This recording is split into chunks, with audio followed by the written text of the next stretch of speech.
Aedes মশা নিয়ন্ত্রণে কার্যকর উদ্যোগ না নিলে জুলাই আগস্টে ডেঙ্গু পরিস্থিতি আরও খারাপের আশঙ্কা চিকিৎসকদের। এক্ষেত্রে সিটি কর্পোরেশনের পাশাপাশি সর্বস্তরের মানুষের অংশগ্রহণের তাগিদ দেন তারা। মশক নিয়ন্ত্রণে নিজেদের অসচেতনতার কথা স্বীকার করলেন সাধারণ মানুষও। আরও জানাচ্ছেন উষা ফেরদৌস। বর্ষার শুরুতেই দেশ জুড়ে আতঙ্ক ছড়াচ্ছে ডেঙ্গু। মে মাসে আক্রান্তের সংখ্যা ছিল ১,৭৭৩ জন, আর জুনের ২৭ দিনেই আক্রান্ত ছাড়িয়েছে ৪,০০০। চলতি বছরে হাসপাতালে ভর্তি হয়েছেন ৯,০০০-এর বেশি ডেঙ্গু রোগী।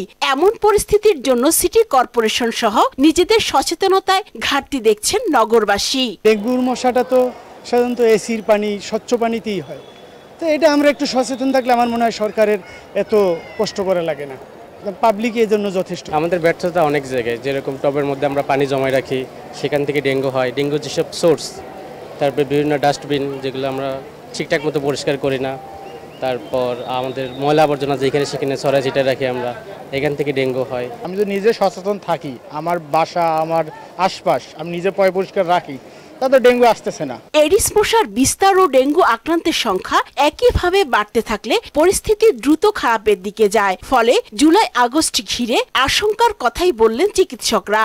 ডেঙ্গু তো একটা এডিস মসকিটো দিয়ে হয়।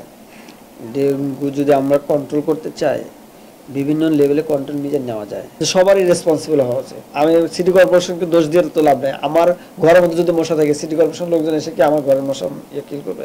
আমার রেসপন্সিবিলিটি আসলে বাড়ানো উচিত।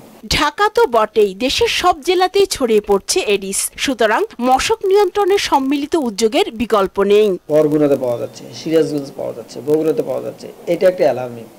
যেমন আমাদের সিটি কর্পোরেশন অনেক মিজান নিচ্ছে, কিন্তু সেই তুলনায় কিন্তু পেরিফেরিতে যে সমস্ত জায়গায় নতুন করে আসতেছে, সেখানে কিন্তু কন্ট্রোল মেজারগুলো নেওয়া হচ্ছে না। চিকিৎসকরা জানান, মশা একবার ভাইরাসে আক্রান্ত হলে তার ডিম থেকেও রোগবাহী মশার জন্ম হয়, যা পরিস্থিতিকে আরো জটিল করে তোলে। উষা ফেরদৌস, মোহনা সংবাদ, ঢাকা।